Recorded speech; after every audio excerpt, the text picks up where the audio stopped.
Hey guys, thanks for joining me for another Dokkan battle video. And today, I know it's been a while. I haven't done a video in a little bit here, but I kind of have just been waiting for something I was really motivated to make a video on. I haven't really been motivated to just do like summon videos and showcases right now. And I think the 10th anniversary is almost like so overwhelming with content. I either felt like I needed to cover everything or I just wanted to only cover when I wanted to cover, right? And so today we do have a topic that I really want to cover, and that is kind of the controversy that is STR Evolution Blue Vegeta. And a lot of people have been talking about this guy, but I think there is a possible point or mindset from the developers that I don't know that I've heard people consider yet. And I actually think, because the controversy with Vegeta is obviously there's some people that, you know, they really like him and they're trying to defend him. But I would say overall, the community is kind of noticing that he's a little subpar for what we would consider to be like a part 1 anniversary, like top tier unit, right? And I would say I would agree with the criticisms that it feels like this Vegeta is definitely like a big step below the other 2 units that released, right? We're talking about Tech Vegito and then the Super Saiyan 4 Goku that released, or Super Saiyan 3 that changes the Super Saiyan 4 Goku, right? And I do have all 3 units, so I've played with them all and I've kind of experienced them, right? So first, let's just talk about why the Vegeta is underwhelming. We'll kind of review that for maybe people that aren't familiar, and we'll go through his kit really quick. But then I'm going to talk about a mindset from the developers, and it's going to be... Part 2 is really going to determine whether my assessment is correct or not. But I have a theory as to why maybe they intentionally held back on the Vegeta. And we'll talk about it. And that's going to be the main point of the video, right? So if we look at Vegeta's kit, like, he's definitely not a bad unit. Like, I think he is good. But he's just, when you're thinking of top tier LR anniversary unit, like, you're thinking like every unit should be bare minimum top 10, if not like top 5, right? Like, should be very, very good. Anniversary units are notorious for that, right? But this guy, I would say, is just like a solid, like really good unit you could run. But there are going to be other options that maybe you'd want to run. But because of his leader skill, it's going to make him like something you want to run, right? So obviously has the key 4 220 leader skill, which is incredibly good, right? The thing with this guy is he does have a unit super with UI Goku where he does infinitely stack attack, and then he gets a 1-turn defense raise. So if you have that, it's good. You only get the infinite stacking though on the unit super. Otherwise, it's just 1-turn stacks. Okay. Now the way this guy is built, this guy is kind of built similar to Physical Goku Black and Glorio in that he's meant to just dish out a lot of attacks, and he gets good effects by dealing a lot of attacks, right? So this guy gets his intro, which is very easy to get off. He gets attack 60% and damage reduction 30 for 6 turns. That's solid, right? You get damage reduction for at least a little bit. He gets attack and defense 200. He is a Rainbow Orb Changer, which is very good. So I think that's a good part of his kit. He gets 200% attack when attacking. He gets Ki +1 with every attack performed, defense 40 up to 200%, and damage reduction 7% within the turn. So the defense and Ki are permanent. The damage reduction is just for within the turn. Now, the big thing here that I like about this, it's for just any attack performed. So it doesn't matter if they're normals. He is still building this up, right? And then for every 2 Ki spheres obtained, he can do a guaranteed additional attack that has a 30% chance to be a super, up to 5 times within a turn. So the way this translates is if you can get him 10 orbs, he gets guaranteed 5 additional attacks. Probably going to be 6, because with that many attacks, even if you have a low combo attack in his hidden potential, he has a pretty good chance to trigger that, right? I would say if you have combo attack 10 or higher, he's probably going to hit it. So you could count on this guy probably, if you get 10 orbs, you're looking at 7 attacks a turn, right? So when you combo that in, he's going to build up that 40% defense up to 200 on his first turn, most likely. And then his damage reduction, I mean, if he gets 7 attacks off, that's 49% damage reduction. So 49 plus the 30, that's 79% damage reduction if you're within the intro window, right? And then the other thing is after he performs 6 or more attacks, he gets a permanent damage reduction of 30%. So now we're looking at, I don't know, 49 for 79, and then over 100. So if you actually get the full 7 attacks, if you are within his intro window, he's got 100% damage reduction, right?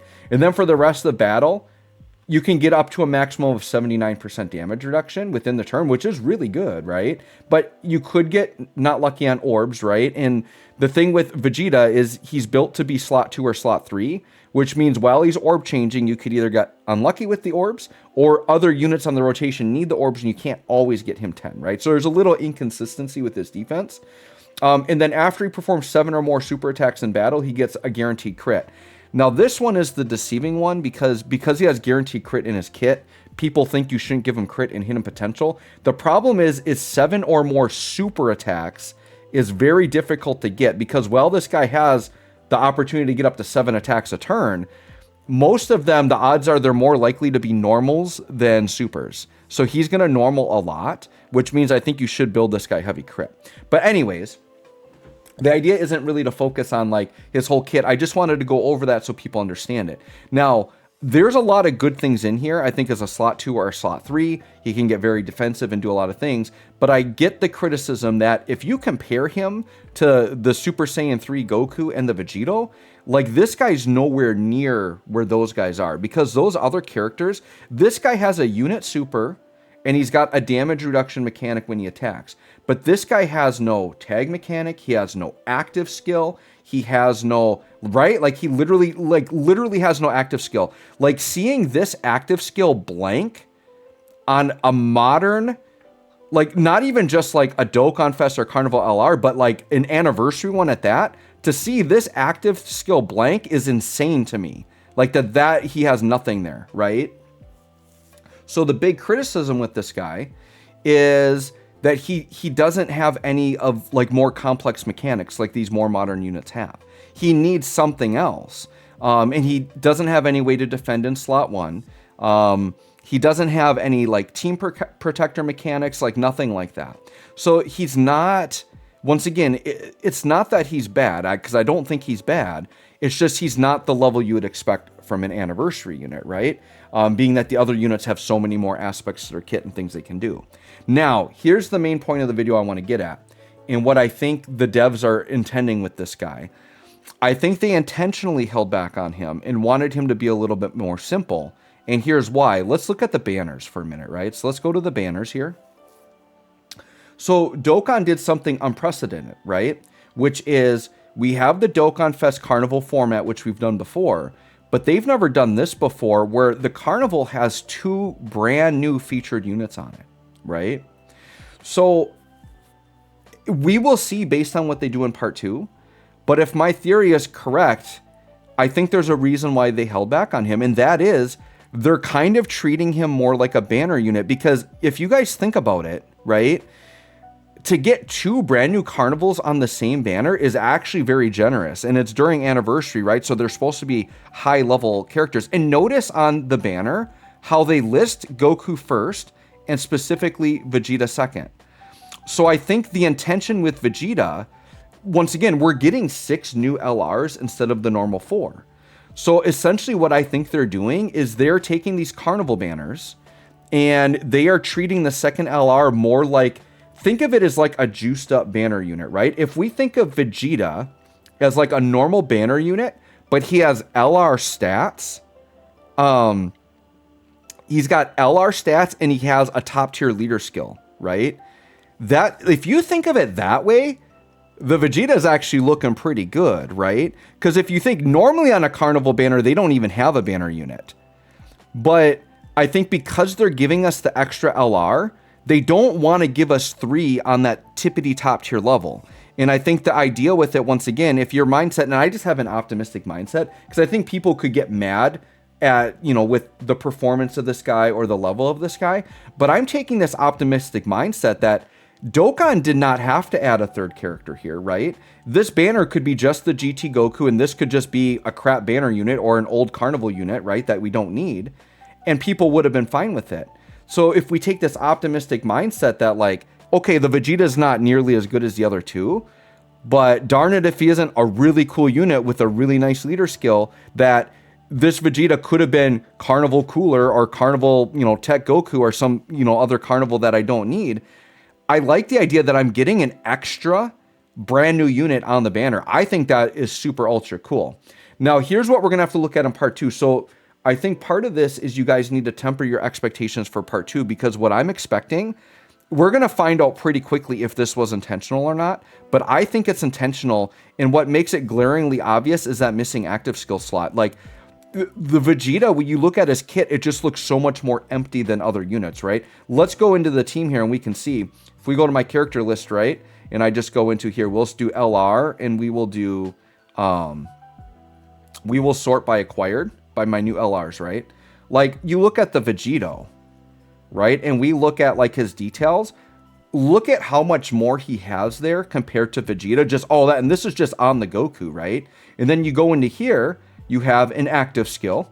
You go into, whoops, you go into Special Fusion. Now we've got this Vegito where he's got a whole bunch of new stuff here, right? And he has an active skill, right? Let's look at the Goku. I mean, so much more to the kit, right? Here's the Goku. We go into here, we've got an active skill. We've got a kit. Now his kit looks very similar level to Vegeta, right? So, but this is just his base form. We go into transformation, we've got this. Now, great apes always have simple kits, but very effective, right? And then we go into Goku, and then bam, Goku's got all this, right? So, like, a ton of stuff there that we have to go off of. So how complex, all the different pages I had to click through on those units to get through their kits. And then we look at Vegeta, and literally Vegeta's just this, right? He's got some stuff there for sure, but no active skill to Goku, no transformations, no exchanges. Oh, and by the way, back on Vegeta, we didn't even look at Vegeta's page, right? The whole switch mechanic. There's a whole page I didn't even show you there, right? So I feel like because of how simple this Vegeta is, I think it is intentional, and I think they're treating him like a banner unit. So what we need to look for in part 2 is part 2, we know the Dokkan Fest is going to be Gogeta, and it's probably going to be literally the direct counterpart to the Vegito. It's going to be a tag switch mechanic. Maybe to counteract, it might start as Vegeta and then maybe switch into Goku. And then obviously they would tag into Goku, and then they would fuse into Gogeta, is likely what it's going to be. And then what I expect on the second banner, I think it would definitely mirror this banner. So we go back to summon here, right?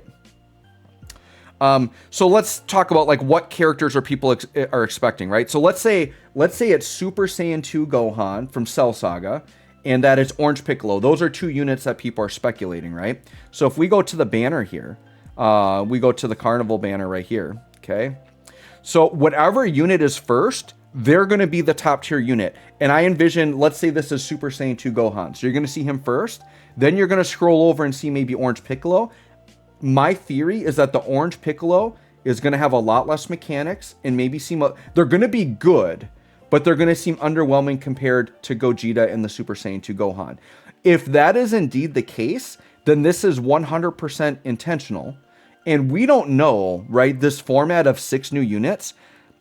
Will they do this every anniversary? I wouldn't guarantee it, because the 10th anniversary is a very special anniversary. So if we go to like look forward to 11th anniversary, I foresee 2 possibilities. One is they just go back to the Dokkan Carnival format, and there's no 3rd unit on the Carnival banner, like there's no second extra LR. Or if they do it, unless player feedback, like they get a lot of it and they find the player base doesn't like it. But I could see it once again, where if they do this in the future, they would do the same thing. The second unit would clearly not be on the same level, but still be very good. And it does give you the option for another leader skill to run, but they would just be on a little bit lower level because they're thinking of it more in that like banner unit slot, right? So you guys let me know if you kind of agree or disagree. But if this is how it operates, ultimately, I'm not going to complain, because the way I'm looking at it optimistically, they are literally giving me a second chance at a brand new unit on the Carnival banner. I feel like it adds so much value. Even if he's not as good as the other 2, I'm getting another leader skill I can run. I'm getting another still very good unit I can run on these teams. He's not like unrunnable by any means. He's still a ridiculously good unit. I love the amount of damage reduction he has, and he orb changes. He does have good things. I think there's a side of the community that loves him too much, and I think there's a side of the community that hates on him too much. I'm somewhere in the middle, where I see the value of him as a very good unit.